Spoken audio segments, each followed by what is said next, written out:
அன்பு வணக்கங்கள்.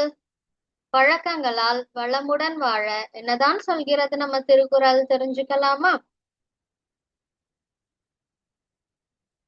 Habit management அதுல எனக்கு உதவும் பழக்கம் அதுல நம்ம சாப்டர் 1.2 பார்த்துட்டு இருக்கோம். தொடர்ந்து படிக்கும் பழக்கம்.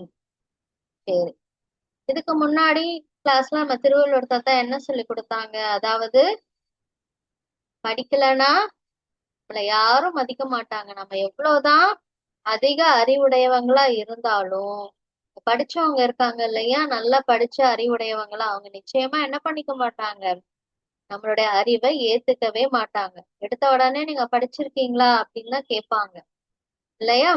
அதுதான் நம்ம திருவள்ளுவர் தாத்தா போன கிளாஸ்ல நமக்கு சொல்லி கொடுத்தாங்க. இருந்தும் ஒரு செல்லக்குட்டி ஒரு டவுட் கேட்டிருந்தாங்க. என்ன டவுட் கேட்டிருந்தாங்க?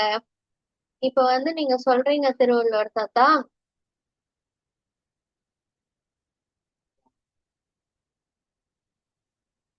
படிக்கலைன்னா மதிப்பு கிடையாது, படிச்சவங்க நம்ம எவ்வளவுதான் அறிவுடையவங்களா இருந்தாலும் அதை ஏத்துக்க மாட்டாங்க அப்படின்னு சொல்லிட்டு நீங்க சொன்னீங்க திருவள்ளுவர் தாத்தா.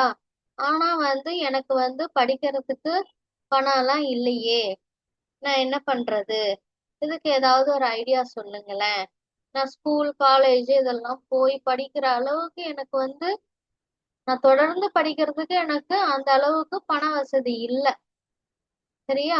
அப்ப அதுக்கு ஏதாவது ஒரு ஐடியா சொல்லுங்களேன் அப்படின்ட்டு நம்ம செல்லக்குட்டி கேக்குறாங்க. அதுக்கு நம்ம திருவள்ளுவர் தாத்தா என்ன சொல்றாங்க? நீங்க தொடர்ந்து படிக்கிறதுக்கு உங்களுக்கு பணம் இல்லைன்னா நீங்க அத பத்தி கவலைப்படாதீங்க, அதுக்கு ஒரு ஐடியா சொல்றேன் அப்படின்னு சொல்றாங்க. என்ன ஐடியா அது செல்லக்குட்டீஸ்? நீங்களும் சில ஐடியாஸ் எல்லாம் கொடுத்தீங்க இல்லையா? ஆனா நம்ம திருவள்ளுவர் தாத்தா இன்னைக்கு அதை விட சூப்பர் டூப்பரா ஒரு ஐடியா சொல்ல போறாங்க. என்ன ஐடியா பாருங்க. இப்ப இங்க ஒருத்தங்க இருக்காங்க, சரிங்களா? அவங்க ஆல்ரெடி கொஞ்சம் படிச்சிருக்காங்க. ஆனா அவங்களால தொடர்ந்து படிக்க முடியல. நம்ம திருவள்ளுவர் தாத்தா சொல்ற விஷயம் என்னன்னா, நம்மளால தொடர்ந்து படிக்க முடியாத சூழல்ல தான் சொல்றாங்க. சரிங்களா? தொடர்ந்து படிக்க முடியல. அப்ப அந்த மாதிரி ஒரு சுச்சுவேஷன்ல நம்ம திருவள்ளுவர் தாத்தா என்ன சொல்றாங்க அப்படின்னா, இவங்க என்ன செய்யறாங்க பாருங்க. அதாவது இவங்க இந்த புத்தகம் இருக்கு, அவங்களால அதை படிக்க முடியல. ஆனா அந்த புத்தகத்தை சில பேர் படிச்சு நிறைய, நமக்கு இப்ப நிறைய யூடியூப், கூகுள் அது மாதிரிலாம் நிறைய இருக்கு இல்லையா? அதுல எல்லாம் என்ன பண்றாங்க, நிறைய ரெக்கார்ட் பண்ணி போடுறாங்க. அவங்க படிச்ச விஷயங்களை சில பேர் என்ன பண்றாங்க, ரெக்கார்ட் பண்ணி போடுறாங்க. இப்ப நமக்கு ஒரு புத்தகத்துல இருக்கிற விஷயம் தெரியணும் அப்படின்னும் பொழுது அது நம்மளால என்ன பண்ண முடியல, படிக்க முடியல. அப்படின்ற சூழ்நிலையில இப்ப இப்ப ஒரு சயின்ஸ் சப்ஜெக்டே இருக்குன்னு வச்சுக்கோங்க.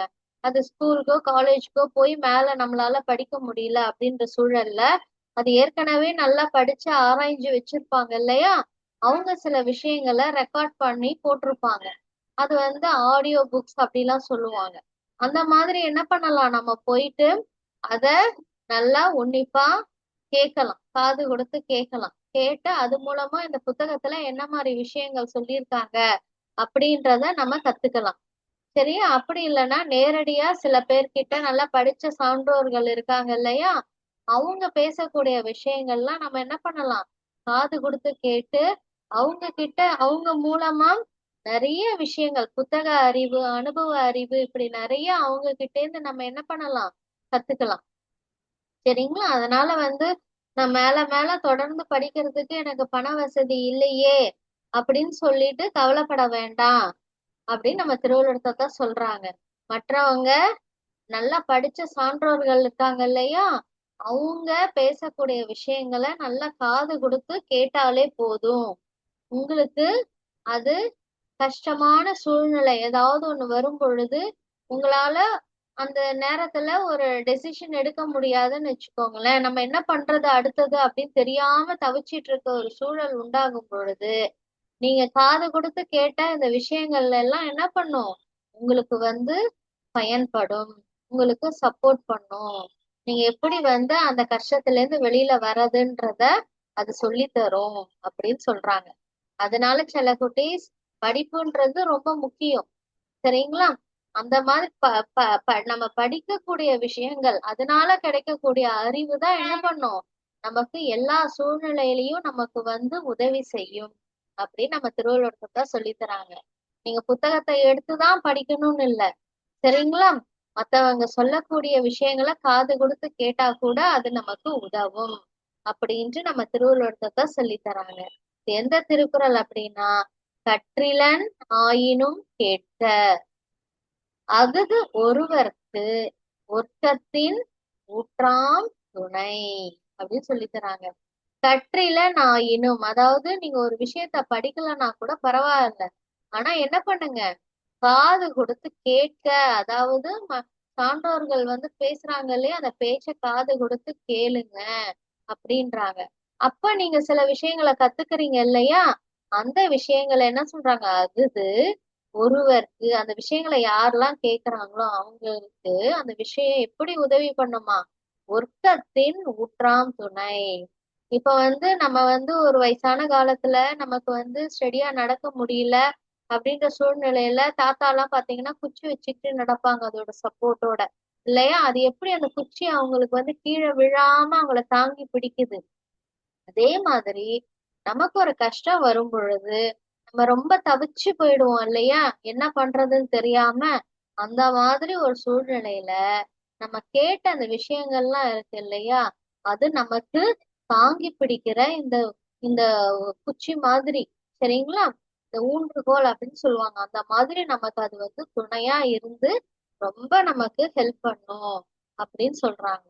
அப்ப நம்ம வந்து எந்த ஒரு விஷயத்தையும் கத்துக்கிட்டாதான் நம்மளால எந்த ஒரு சூழ்நிலையிலையும் நம்மளால சமாளிச்சு அந்த கஷ்டமான சூழ்நிலையெல்லாம் கடந்து நம்மளால வர முடியும். அது எது எது வந்து அதுக்கு உதவும் அப்படின்னா, நம்ம படிச்ச விஷயங்களோ இல்ல நம்ம காதால மத்தவங்க பேசும் பொழுது கேட்கக்கூடிய விஷயங்கள் தான் என்ன பண்ணும், நமக்கு உதவும். அதனால கண்டிப்பா நமக்கு இந்த மாதிரி கேட்கிற அறிவு, படிக்கிற அறிவு, அது முடியலன்னா கேட்கிற அறிவு ரொம்ப முக்கியம் அப்படின்ட்டு கேள்வின்ற அதிகாரத்துல நம்ம திருவள்ளுவர் தாத்தா சொல்லி தராங்க. சரிங்களா? இனிமே செல்லக்குட்டீஸ், இனிமே உங்க அப்பா அம்மாவோ தாத்தா பாட்டியோ நிறைய விஷயங்கள் உங்களுக்கு சொல்லுவாங்க. நீங்க என்ன பண்ணணும், ஐயோ போரு, ரொம்ப அட்வைஸ் பண்றீங்க, எனக்கெல்லாம் பிடிக்கவே இல்லை, போ தாத்தா போ பாட்டி, எனக்கெல்லாம் வேற வேலையே இல்லை அப்படின்ட்டு நம்ம வரக்கூடாது, சரிங்களா? அவங்க என்ன சொல்றாங்கன்றத நம்ம கேட்கணும். கேட்கும் பொழுது என்னைக்காவது ஒரு நாள் அவங்க சொல்லக்கூடிய விஷயங்கள் நமக்கு நிச்சயமா வந்து ஹெல்ப் பண்ணும், சரிங்களா? அதனால இனிமே வந்து யார் என்ன சொன்னாலும் என்ன பண்றீங்க, காது கொடுத்து உட்கார்ந்து கேட்டு அவங்களுக்கு தேங்க்ஸ் சொல்லிட்டு வரணும், சரிங்களா? சரி, இதுதான் நம்ம இன்னைக்கு கத்துக்கிட்டோம். இருந்தாலும் இன்னைக்கு செல்லக்குட்டி வேற ஒரு டவுட் கேக்குறாங்க. திருவள்ளுவரத்தை தான் நீங்க சொல்றீங்க படிக்க முடியலன்னா பரவாயில்ல, பணம் இல்ல படிக்க முடியல தொடர்ந்து, சரி மத்தவங்க பேசக்கூடிய விஷயங்கள காது கொடுத்து கேளுங்களேன் அப்படின்னு சொல்றீங்க, ஆனா எனக்கு கேட்க கூட நேரம் இல்ல திருவள்ளுவர் தாத்தா, அதுக்கு நான் என்ன செய்யறது அப்படின்னு கேக்குறாங்க, சரிங்களா?